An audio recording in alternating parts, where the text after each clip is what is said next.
অতিথি এবার তার সংক্ষিপ্ত আলোচনা রাখবেন। আমাদের প্রধান অতিথি মাওলানা আলহাজ মুফতি মঞ্জুর আলম সাহেব। উনি বক্তব্য রাখবেন সিরাতুন নবী সম্পর্কে। তোমরা ধীর স্থিরভাবে শুনবে, কেউ কোনো কথা বলবে না।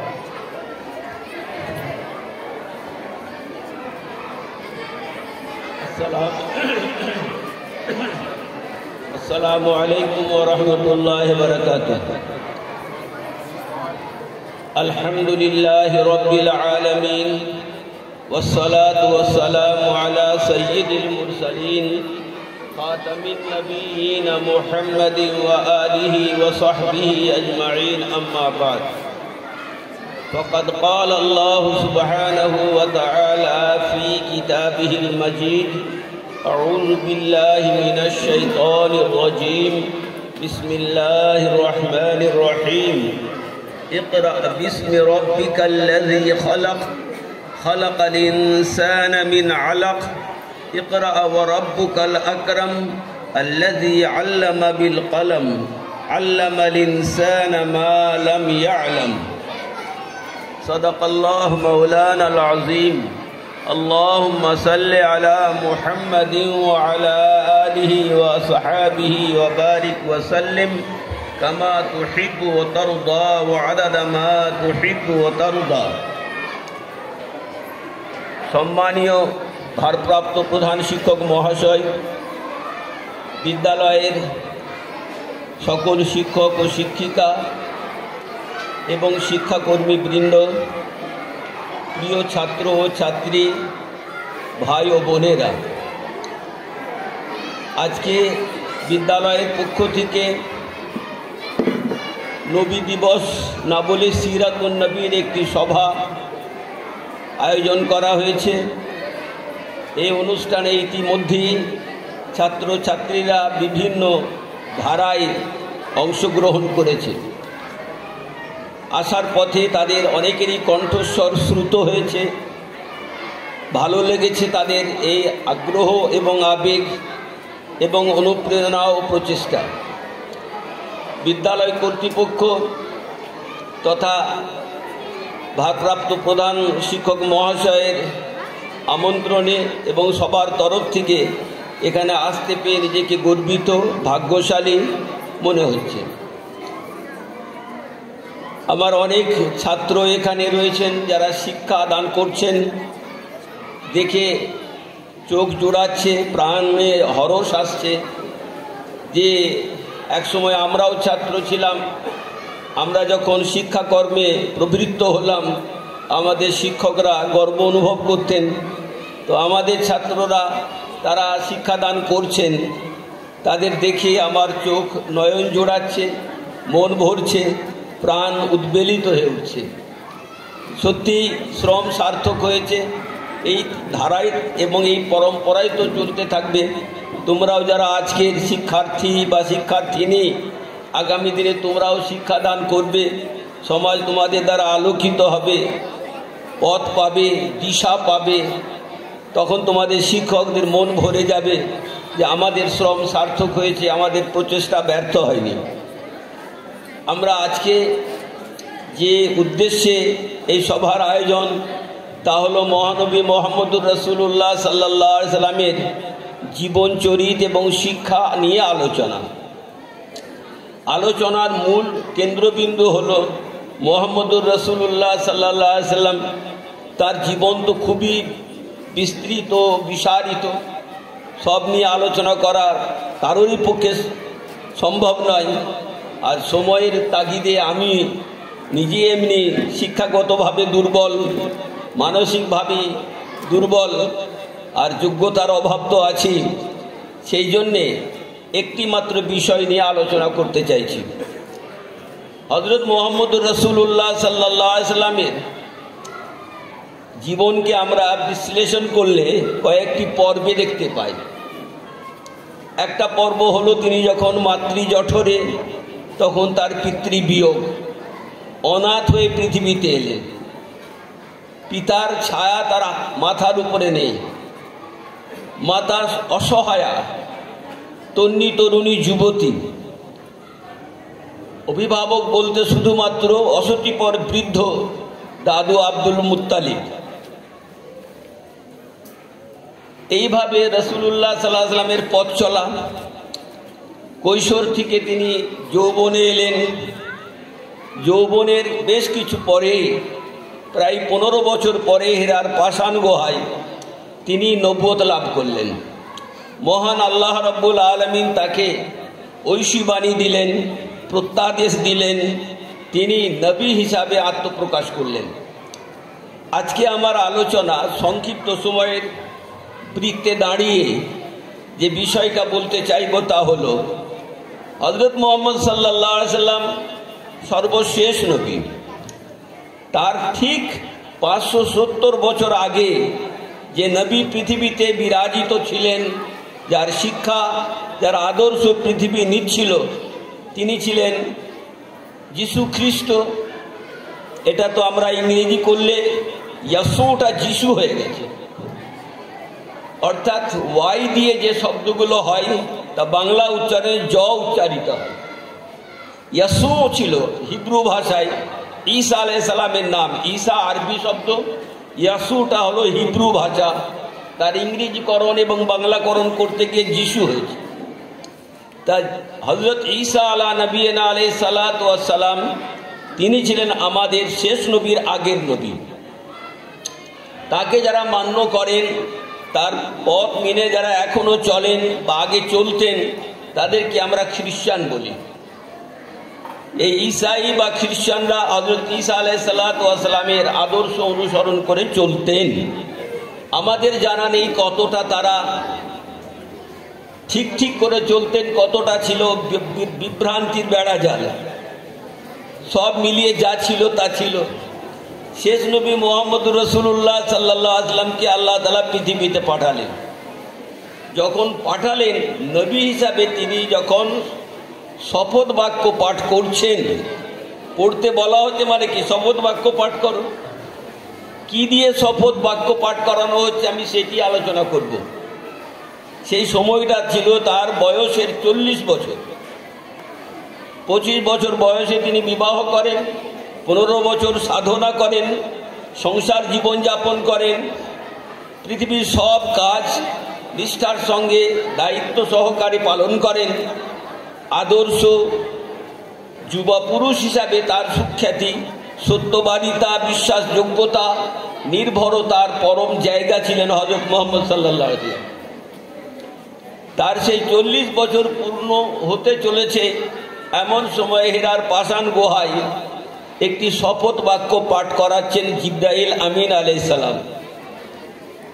তিনি কে? আল্লাহর সবচেয়ে বড় দূত, সবচেয়ে নির্ভরযোগ্য দূত। তাকে রাসূলুন আমিন বলা হয়েছে কোরআন শরীফে। সে রাসূলে আমিন এসে পয়গম্বর আমিন আস-সাদিকুল আমিনকে শপথ বাক্য পাঠ করাচ্ছেন, এখন থেকে আপনি পৃথিবীর লয় হওয়া পর্যন্ত যত সৃষ্টি আছে সবার নবী।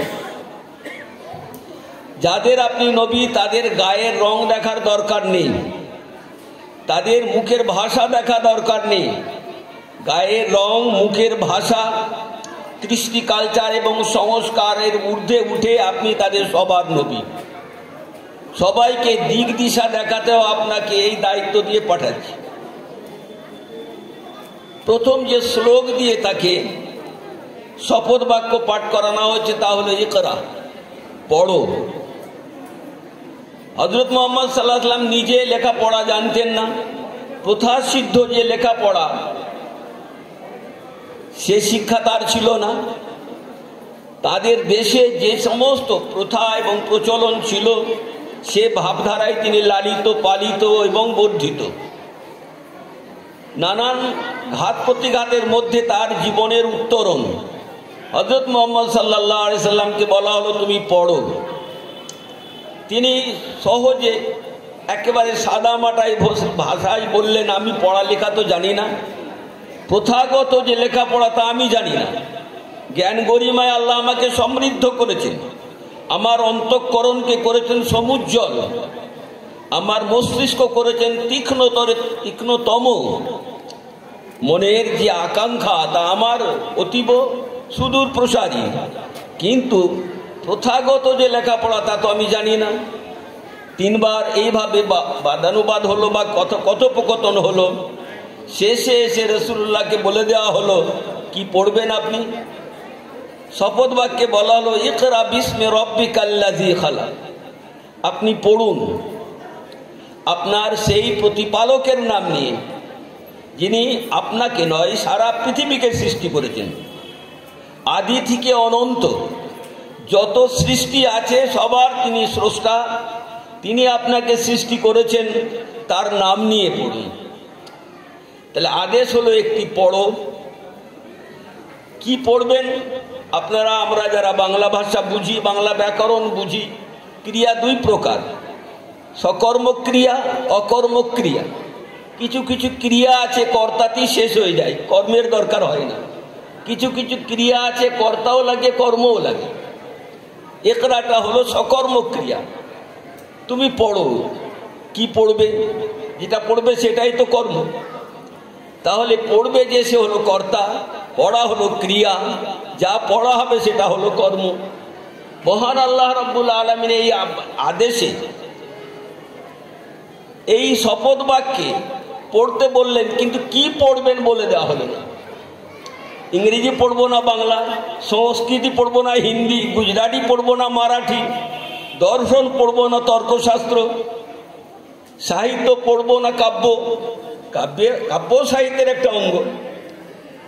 তো দর্শন হোক, বিজ্ঞান হোক, জ্যোতির্বিদ্যা হোক, কোনো বিদ্যাকে আল্লাহ তাআলা উল্লেখ করলেন না, বিদ্যার নাম নিলেন না।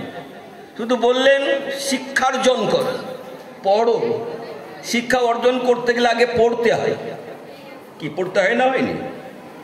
পড়তে হয়, পড়তে হয়, লিখতে হয়, লিখতে হয়, পড়তে হয়। বাংলায় বলে লেখাপড়া। আগে লেখা না হলে অন্য কেউ পড়তে পারবে না। আমার তো মনে হয়েছে বাংলায় যে কথাটা বলা হয় এটা বেশি শুদ্ধ, লেখাপড়া। পড়া লেখা হিন্দিতে উর্দুতে বলে পড়না লিখনা। আগে পড়ার কথা বলা হয়, লেখার কথা পরে বলা হয়। তো পড়বেটা কি করে? লেখা হলে তবে তো পড়বে। সেই জন্য বাংলার যে শব্দ বা বাক্য, এটা আমার কাছে বেশি গ্রহণযোগ্য মনে হয় যে লেখাপড়া। তো বলা হলো তুমি পড়ো। কি পড়বো বলা নেই। মানুষকে স্বাধীনতা দেওয়া হলো, মানুষের বিবেক এবং বুদ্ধি যা প্রয়োজন মনে করবে, তার নিজের আত্মশুদ্ধির জন্যে, জীবন জীবিকার জন্যে এবং ভদ্র সুভদ্র হওয়ার জন্যে, মানুষের মতো মানুষ হওয়ার জন্যে যা যা প্রয়োজন তা তাকে পড়তে হবে এবং তাকে মনে রাখতে হবে। বিষয়বস্তু বলে দেওয়া হলো না, কর্ম বলে দেওয়া হলো না, কর্তাকে বলা হলো তুমি পড়বে, তুমি। ক্রিয়া বলে দেওয়া হলো পড়া করো, অর্থাৎ পড়ো, পড়া নামক ক্রিয়াটা তুমি সম্পাদন করো, তুমি হলে কর্তা। তাহলে ক্রিয়া হলো পড়া, কর্তা হলেন কে? মুহাম্মদ সাল্লাল্লাহু আলাইহি ওয়াসাল্লাম নিজে। আর তার ওছিলায় সারা পৃথিবীর সকল মানুষকে, নর ও নারীকে বলা হলো পড়ো। মানুষের জীবনের মূল সাধন হওয়া উচিত পড়াশুনো করা, লেখাপড়া করা, জ্ঞান অর্জন করা। কিন্তু একটা মূল কথা বলে দেওয়া হলো বিস্মি রব্বিকাল্লাযী খালাক। যে পাঠই তুমি পড়ো না কেন, গ্রহণ করো না কেন, যে ভাষায় তুমি শেখো না কেন, যে বিষয়ে তুমি রপ্ত করো না কেন, সেই বিষয়টা পড়ার, সেই ভাষাটা জানার সময়ে তোমার মাথায় রাখতে হবে তোমার একজন স্রষ্টা আছে। তুমি আপনি স্বয়ম্ভু হয়ে পৃথিবীতে আসনি, তোমাকে কেউ পাঠিয়েছে। মাতৃ জঠরে পিতার ঔরসে তোমাকে কেউ প্রাণ দান করেছে, শরীর দান করেছেন, অবয়ব দান করেছেন, মেধা দিয়েছেন, জীবনী শক্তি দিয়েছেন। তিনি তোমার সারা জীবনের প্রতিপালক, তিনি হলেন তোমার আল্লাহ। যে পাঠই গ্রহণ করো না কেন, যে সবকই রপ্ত করো না কেন, পড়ার সময় এই মূল বিষয়টা মাথায় রাখবে, বিস্মি রব্বিকাল্লাযী খালাক। পড়বে সেই মহান স্রষ্টার নামে যিনি তোমাকে সৃষ্টি করেছেন এবং তোমাদের আদি পিতা আদমকে সৃষ্টি করেছেন এবং পৃথিবীর লয় হওয়া পর্যন্ত যত সৃষ্টি থাকবে সবারই স্রষ্টা হলেন যিনি, সেই আল্লাহর নাম নিয়ে পড়বে। মানুষ যদি তার অকৃত্রিম অভিভাবককে ভুলে যায়, তার চেয়ে বড় কৃতঘ্ন মানুষ পৃথিবীতে নেই। যিনি আমাকে সৃষ্টি করেছেন, চক্ষু দান করেছেন, মেধা দিয়েছেন, অন্তর দিয়েছেন, রসনা দিয়েছেন, ভাষা উচ্চারণ করার জন্যে, হাত দিয়েছেন লেখার জন্যে, অন্তর দিয়েছেন ভাবার জন্যে, মস্তিষ্ক দিয়েছেন, মেধা দিয়েছেন তাকে রপ্ত করার জন্যে, সেই স্রষ্টাকে যদি আমি ভুলে যাই, তার চেয়ে বড় কৃতঘ্ন আর কেউ আছে নাকি? সেই জন্যে স্রষ্টা বলে দিলেন, পড়াটা হোক তোমার জীবনের প্রথম কাজ, এবং মরতে মরতে পড়তে হবে, মরার সময়তেও পড়তে হবে। কলমা লা ইলাহা ইল্লাল্লাহ পড়তে হয় না, হয়নি? কি বলো না? তাহলে তোমার আদিতে অন্তে সবই থাকবে পড়া। পাঠ হবে তোমার জীবনের সাধনা, জ্ঞান অন্বেষণ হবে তোমার জীবনের প্রধান লক্ষ্য। তুমি যদি জ্ঞান অন্বেষণ করো, শিক্ষা অর্জন করো, যে শিক্ষা সুশীল শিক্ষা, অন্তরকে বিকশিত করবে, মানুষকে প্রকৃতপক্ষে মানুষ হতে সাহায্য করবে, দেশ ও দশের সেবা করার উৎসাহ দেবে, সেই শিক্ষা অর্জন করতে হবে। কিন্তু নিজের স্রষ্টাকে ভুললে হবে না, যে স্রষ্টা তোমাকে শিক্ষা অর্জন করার যোগ্যতা দিয়েছেন। আল্লাহ গরু ছাগলকে বলেন না শিক্ষা অর্জন করো, পশু পাখিকে বলেন না শিক্ষা অর্জন করো, সৃষ্টি সেরা মানুষকে, নর ও নারীকে বলেছেন ইকরা, পড়ো। জ্ঞান অর্জন করতে গেলে পড়তে হয়, শুধু চোখ বোলালে জ্ঞান হবে না। জুবান দিয়ে এবং রসনা দিয়ে উচ্চারণ করতে হবে, অন্তরের অন্তঃস্থলে তাকে জায়গা দিতে হবে, মেধাতে তাকে স্থান দিতে হবে, অন্তরে তা আঁকড়ে ধরতে হবে জনমভর মরণ পর্যন্ত। এই শিক্ষা এমন একটা রোগ, এই জ্ঞান অর্জন এমন একটা রোগ, এই রোগের শেষ নেই, এই রোগের চিকিৎসা নেই, মরণই একমাত্র চিকিৎসা। কিন্তু মরার আগে যদি কেউ সাধনা করে যায়, বই পুস্তক রচনা করে যায়, ছাত্র গড়ে যায়, তাদের এই পরম্পরা এবং ধারা এই পৃথিবী লয় হওয়া পর্যন্ত বহাল থাকবে, অব্যাহত থাকবে। সেই জন্যে শেখার কথা বলা হয়েছে।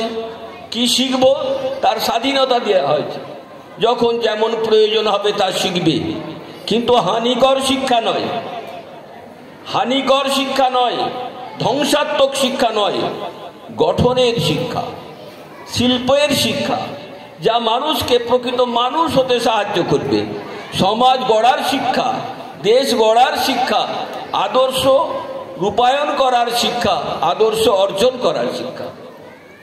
মানুষের কিসে হিত হবে, মানুষের কিসে মঙ্গল হবে, মানুষ কি করে তার মর্যাদা পুনঃপ্রতিষ্ঠিত করতে পারবে, বন্য মানুষের মতো আচরণ করবে না, হিংস্র জন্তুর মতো আচরণ করবে না, পারস্পরিক সৌহার্দ্য, ভ্রাতৃত্ব, মমত্ব, ভালোবাসা, মায়া, মমতার একটা সুন্দর পরিবেশে এসে বিরাজ করবে, অন্যকে বিরাজ করতে সাহায্য। এই শিক্ষা অর্জন করতে হবে। তাহলে আমি বললাম যে শিক্ষা একটা সকর্ম ক্রিয়া, এটা অর্জন করতে বলা হলো, করতে বলা হলো, কিন্তু কোন বিষয়টা সে শিখবে তার স্বাধীনতা দেওয়া হলো। আমরা দেখি না multipurpose higher secondary high school বলা হয় না? মাল্টিপারপাস মানে কি? বহুমুখী শিক্ষা। কেউ সাহিত্য নিয়ে পড়বে, কেউ বিজ্ঞান নিয়ে পড়বে, কেউ কমার্স বা এরকম ভাষা আরো কিছু, এরকম শাস্ত্র আরো কিছু নিয়ে পড়বে। বিজ্ঞানেরও আবার অনেক শাখা প্রশাখা আছে, ধর্মশাস্ত্র আছে, সাহিত্য আছে, নানান বিষয় সে পড়তে পারে। যেমন যেমন প্রয়োজন হবে মানুষের মনুষ্যত্বকে বিকশিত করার জন্যে, মানবতার ব্যাসাতিকে আরো প্রসারিত করার জন্যে, সকলকে মানুষ হিসাবে গড়ে তোলার জন্যে যে দায়িত্ব, সেই দায়িত্ব পালন করার জন্যে যখন যেটা শেখার প্রয়োজন তখন শিখবে। কিন্তু মনে রাখবে তোমার মাথার উপরে একজনের নিয়ন্ত্রণ আছে, তিনি হলেন বিশ্ব নিয়ন্তা, তার নাম হলো আল্লাহ। যে ভাষাতেই বলি, ঈশ্বর বলি, খোদা বলি, গড বলি, যাই বলি না কেন, যদি তার মর্মার্থ হয় স্রষ্টা, যিনি জীবিকা দান করেন, জ্ঞান দান করেন, প্রজ্ঞা দান করেন, মেধা দিয়েছেন, সব কিছু যার, আঙুলের নখ থেকে নিয়ে মাথার চুল পর্যন্ত বহিরাঙ্গে এবং অন্তরঙ্গে যা যা আমাদের আছে সব কিছু কার তৈরি? আল্লাহ। মাতৃ জঠরে ছিলাম, সেখানে কেমন করে প্রতিপালন করলেন? ভূমিষ্ঠ হলাম, মায়ের হৃদয়ে বা মায়ের বুকে আমাদের খাদ্য আগাম তিনি স্টোর করে রেখেছিলেন। নাতিশীতোষ্ণ খাবার, এত গরম নয় যা খেলে অন্তঃপ্রদাহ হবে, এমন ঠান্ডাও নয় যাতে মানুষের নানা রকমের রোগের এবং জটিল রোগের সৃষ্টি হবে শরীরে, এমন নয়। এত মিষ্টিও নয় যা খেলে কৃমি বেকার হবে, আর এমন রসহীন স্বাদহীনও নয় যা মানুষ মুখ দিয়ে বার করে ফেলে দিবে, নেবে না। আল্লাহ তাআলা কুশলী আল্লাহ, তার সৃষ্টিকে কেমন করে লালন করতে হবে, কেমন করে পালন করতে হবে, কেমন করে তার বৃদ্ধি ঘটাতে হবে, সব কিছু আল্লাহ তাআলা পূর্বান্নে তৈরি করে দেন। আমি বলতে চাইছি যে তাহলে বোঝা গেল শিক্ষা হলো হযরত মুহাম্মদ রাসূলুল্লাহ সাল্লাল্লাহু আলাইহি ওয়াসাল্লামের শপথ বাক্যের প্রথম পাঠ। তিনি মানুষকে শিক্ষিত করার জন্যে আদিষ্ট হলেন, তাই তিনি বলতেন গর্ব করে যে আমি হলো মুআল্লিমুল কায়নাত, সারা পৃথিবীর মাস্টার মশাই। আমরা বলি সাধারণত কলকাতাতে পড়ানোর সময় তো বলতাম ছাত্রীদের যে আমরা শিক্ষক দিবস পালন করি ভারতীয়রা একটা বিশেষ ব্যক্তিত্বকে স্মরণ করে। তিনি হলেন আমাদের দ্বিতীয় রাষ্ট্রপতি।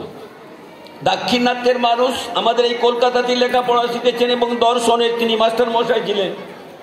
শিক্ষকতার জীবনে তিনি নানানভাবে অবহেলিত হয়েছেন। সমাজে শিক্ষকদের অবহেলার খুব কুৎসিত চিত্র তিনি দেখেছেন, মর্মান্তিক চিত্র। তাই যখন তিনি রাজনীতিতে এলেন এবং রাজনীতির সবচেয়ে উঁচু পিঁড়িতে বসলেন, তখন তার মনে হলো আমার এই জন্মদিনটাকে শিক্ষক দিবস হিসাবে উৎসর্গ করি। শিক্ষকরা মান পাক, সমাজে সমাদৃত হন। মাস্টার মশাই যদি অবহেলিত হন এবং অনাদৃত হন, তাহলে ছাত্ররা কি শিখবে? তাদের মাথা তো উঁচু হবে না, শিক্ষার্থীদের মাথা উঁচু হবে না, নিচু হয়ে যাবে। সেই জন্যে তিনি শিক্ষকদের মাথা উঁচু করে সমাজে দাঁড়ানোর জন্যে তিনি যেটা পারতেন সেটা করেছেন, নিজের জন্মদিনকে শিক্ষক দিবস হিসেবে উৎসর্গ করলেন।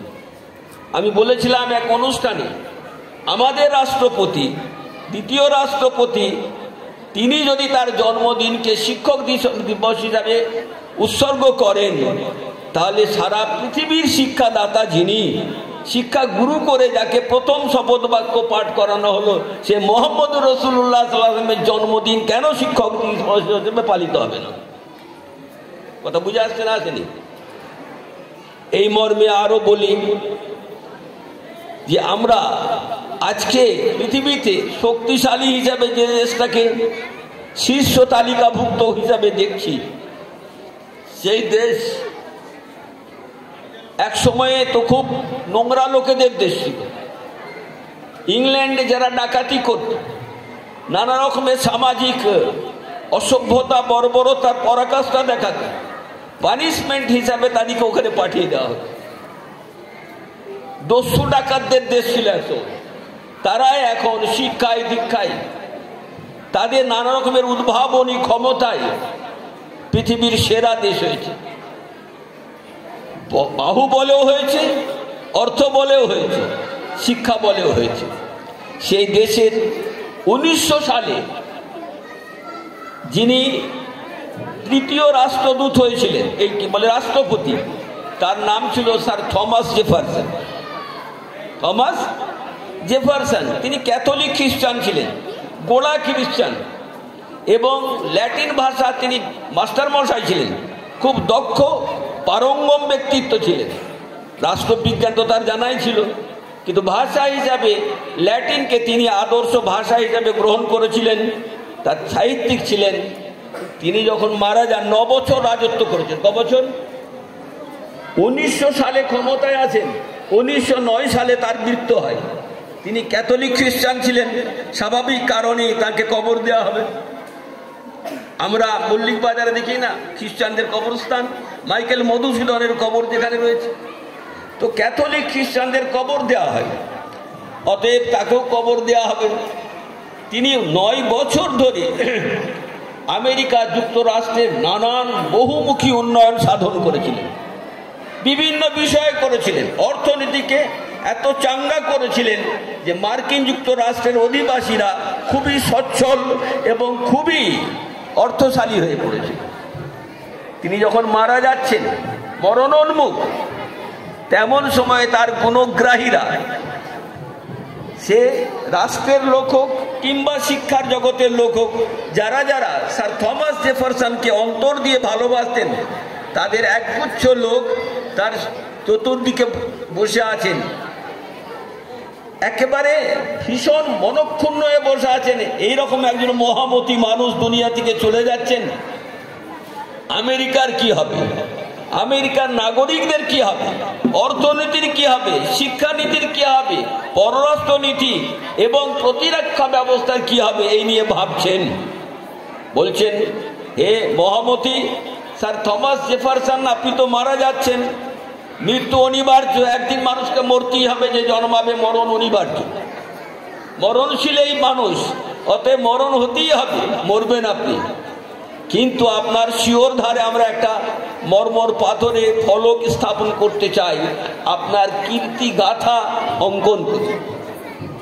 আপনি এই 9 বছরে আমেরিকাকে কি উপহার দিয়েছেন, মার্কিন জনগণের কল্যাণের জন্য কি কি করেছেন, তার একটা সংক্ষিপ্ত বিবৃতি ওতে লিখে আমরা একটা শ্বেত পাথরে আপনার মরার যে কবর হবে কবরের মাথার দিকে রাখতে চাই।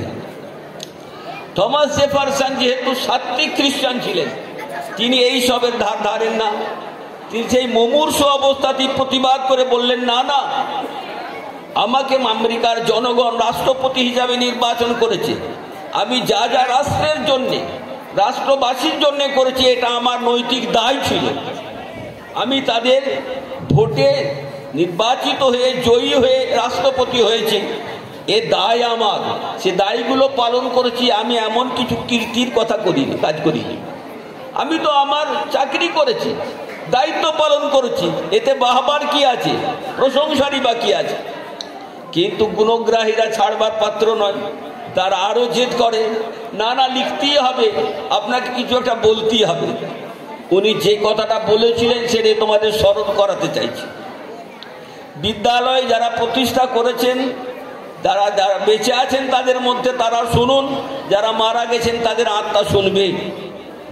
এই কালছাড়া, ওলা কালছাড়া হাই মাদ্রাসা একদিন যারা খুঁড়িয়ে ভিক্ষারির মতো বাড়িতে বাড়িতে গিয়ে ভিক্ষাপাত্র নিয়ে তাদের কাছে গিয়েছেন সাহায্যের জন্যে, আজ সরকারি পৃষ্ঠপোষকতায় দৃষ্টিনন্দন বিল্ডিং হয়েছে, তোমাদের সুন্দর পরিবেশ হয়েছে, ভালো ভালো মাস্টারমশাই পেয়েছ।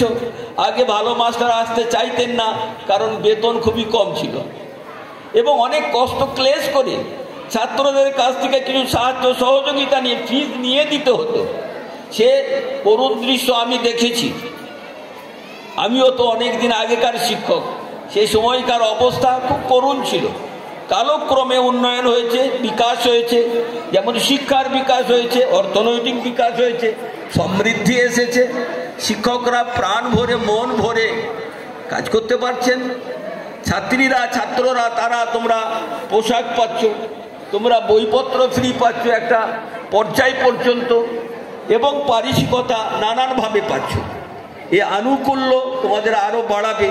আমি বলতে চাইছি, থমাস জেফারসন বললেন, যদি তোমরা একান্তই আমার শিওর ধারে একটা মর্মর ফলকে কিছু কীর্তি কথা লিখতে চাও, তাহলে আমি বলতে পারি, আমার মন বলছে একটাই মাত্র কথা আছে যা লেখা যায়, সেটারই আমি অনুমতি দিতে পারি।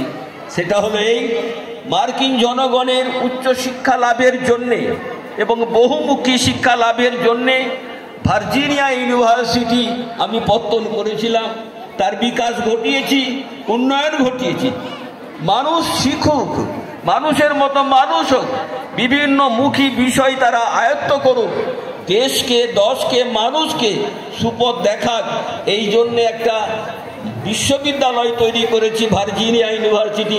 তোমরা লিখবে, যদি লিখতে একান্ত চাও, আমি তো বারণ করছিলাম, কিন্তু তোমরা অনড়, সিদ্ধান্তে অটল, লিখবেই তোমরা, তাহলে লিখবে এই কবরে শুয়ে আছেন সেই থমাস জেফারসন, স্যার বলে লিখবে না, থমাস জেফারসন, যিনি আমেরিকার জনগণকে আলো দেখানোর জন্যে, দিশা দেখানোর জন্যে ভার্জিনিয়া ইউনিভার্সিটি পত্তন করেছিলেন। এটা আমার জীবনের, আমার গর্ব করার মতো একটা বিষয়, অন্য কোনো বিষয়টা আমার কাছে গর্ব করার নয় বলেই আমি মনে করি। ওই রকম একজন মহামতি সম্রাট প্রেসিডেন্ট, তিনি বুঝেছিলেন শিক্ষাই হলো মানুষের দিশা দেখাবার একমাত্র জায়গা, সেই আলো এবং জ্যোতি হলো মানুষের জীবনের সমুজ্জ্বল করার একটা আলোকবর্তিকা এবং উপায়। তাই মহানবী সাল্লাল্লাহু আলাইহি ওয়াসাল্লাম বললেন, তোমরা হতদরিদ্র মানুষ, তোমাদের আহার জোটে না, এই মরু অঞ্চলে জলসেচের ব্যবস্থা নেই, আকাশের বৃষ্টিপাতের অনুপাত ভীষণই কম, দারিদ্র্যের কবলে পড়া তোমাদের জীবন অত্যন্ত অসহায়। কিন্তু এই সময়ে আমার আল্লাহ আমাকে বললেন না যে মরুবাসী মক্কাবাসীকে বলে দাও যে তোমাদের জন্য আল্লাহ খাদ্য এবং পানীয়ের এই ব্যবস্থা করেছেন, এই অর্ঘ্য ঢালি নিয়ে তোমাকে পাঠাচ্ছি না। আমি আল্লাহ সবচেয়ে বেশি জানি, শিক্ষাই হলো সমস্ত সমস্যার সমাধান, একমাত্র সমাধান।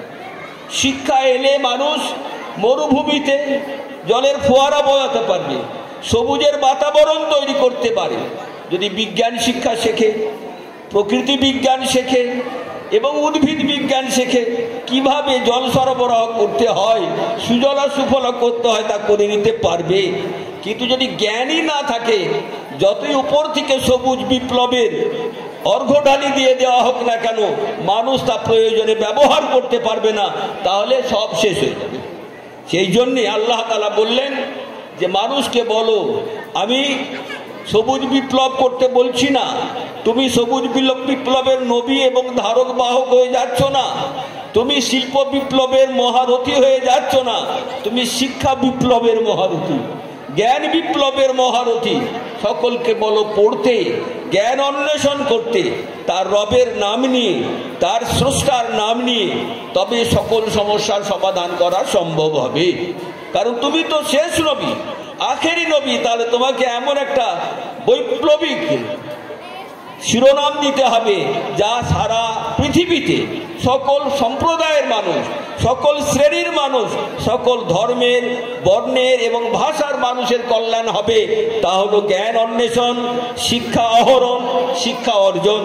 তাই তুমি শিক্ষা দান করার নবী হিসাবে দুনিয়াতে যাও, বলো ইকরা বিস্মি রাব্বিকাল্লাযী খালাক, পড়ো তোমার সেই প্রতিপালকের নাম নিয়ে যিনি তোমাকে সৃষ্টি করেছেন, তোমার পিতা এবং পিতামহ এবং ঊর্ধ্বতন যত কর্তারা রয়েছেন তাদের সৃষ্টি করেছেন, তোমার পরের যত প্রজন্ম কিয়ামত অবধি মহাপ্রলয় পর্যন্ত আসবে তাদেরও স্রষ্টা তিনি। সে এক আল্লাহর নাম নিয়ে পড়ো, জ্ঞান চর্চা করো, জ্ঞান অন্বেষণ করো, যখন যেমন প্রয়োজন হবে তা করবে, কিন্তু স্রষ্টাকে ভুলে যাওয়া যাবে না, স্রষ্টার অবদানকে ভুলে যাওয়া যাবে না। এবং ছত্রে ছত্রে আমার শরীর, আমার মন, আমার মেধা, আমার অন্তঃকরণের সমস্ত বিষয়টা যে তারই হাতে নিয়ন্ত্রিত, এটা মাথায় রাখতে হবে। ইতিমধ্যে একটি তথ্য তোমাদের শোনাই, আমাদের এই যে মেধা সবার সমান নয়। আইনস্টাইনের যেমন মেধা, নিশ্চয়ই সক্রেটিসের তেমন নয়, অ্যারিস্টটলের তেমন নয়, এবং আরো যত বিজ্ঞানীরা আছেন সবারই মেধায় তারতম্য আছে।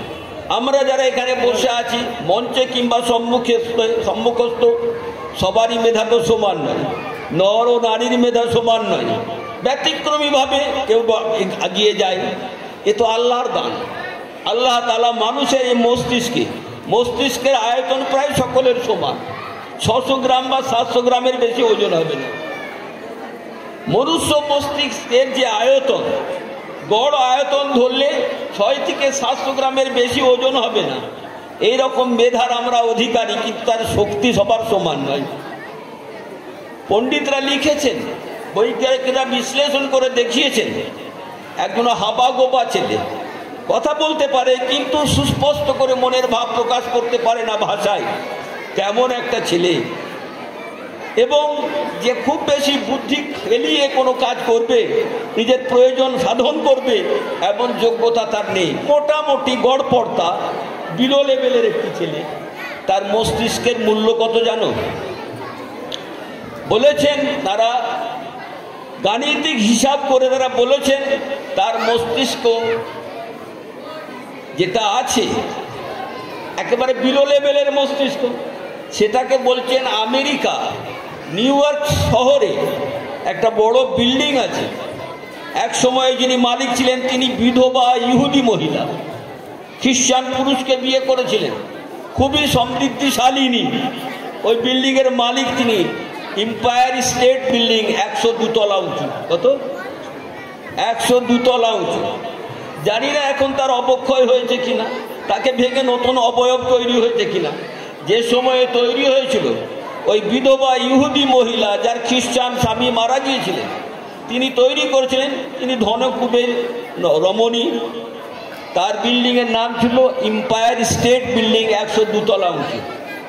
বলছেন ওই রকম একটা কম্পিউটার তৈরি করতে হবে ওই বোবা ছেলেটার বা আধা বোবা ছেলেটার মস্তিষ্কের যে শক্তি, ওই শক্তি পরিমাণ একটা কম্পিউটার তৈরি করতে গেলে তার আয়তন হবে এম্পায়ার স্টেট বিল্ডিংয়ের মতো। আর ওতে যে বিদ্যুৎ শক্তি ব্যয় হবে তা খরচ করতে আমেরিকার মতো ধনী দেশের 3 মাসের বেশি ক্ষমতা হবে না।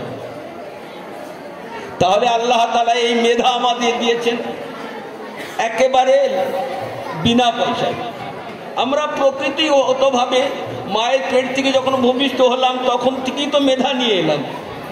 মেধার তারতম্য আছে, সবার সমান হবে না, কিন্তু এই যে মেধা, সেই মেধাকে ব্যয় করতে হবে শিক্ষা অর্জনে, জ্ঞান অর্জনে।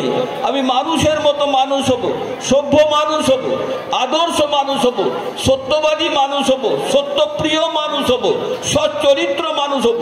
আমার চরিত্র নোংরা হবে না, অপরের শালীনতা এবং শ্লীলতা হরণ করবে না, আমার চোখ অপদৃষ্টির শিকার হবে না, কুদৃষ্টির শিকার হবে না, আমার আত্মা এবং আমার যে সমস্ত শারীরিক এবং আত্মিক কোষগুলো আছে সব সৎ কাজে ব্যয় হবে, গঠনশীল কাজে ব্যয় হবে, সৃষ্টিশীল কাজে ব্যয় হবে, মানুষের কল্যাণে, দেশের কল্যাণে, রাষ্ট্রের কল্যাণে হবে, সুন্দর পৃথিবী তৈরি হবে। আল্লাহ তাআলা খুশি হবেন। আমার এই বান্দা আমাকে স্মরণ করে আমার দেয়া মেধার সদ্ব্যবহার করে মানুষের মতো মানুষ হয়েছে। সেই জন্য সর্বশ্রেষ্ঠ মানুষ, সবচেয়ে আদর্শ মানুষ মুহাম্মদুর রাসূলুল্লাহ সাল্লাল্লাহু আলাইহি ওয়াসাল্লামকে এই জ্ঞান শিক্ষা করতে বলার শপথ বাক্য পাঠ করালেন আল্লাহ তাআলা। তাই আমাদের সবারই শেষ এবং প্রথম কথা হোক, আমরা মূর্খ থাকবো না, অজ্ঞ থাকবো না, নিরক্ষর থাকবো না, আধারে থাকবো না। আধারের জীব রহে আধার বিবরে, আমরা আধারের জীব থাকবো না, আমরা আলোর জীব হবো। মানুষকে আলোকিত করব, পুলকিত করব, তাদের মনে শিক্ষার সংস্কারের প্রদীপ জ্বালিয়ে তাদেরকে মানুষ হতে সাহায্য করব। ওমা তৌফিক ইল্লা বিল্লাহ। আসসালামু আলাইকুম ওয়া রাহমাতুল্লাহ।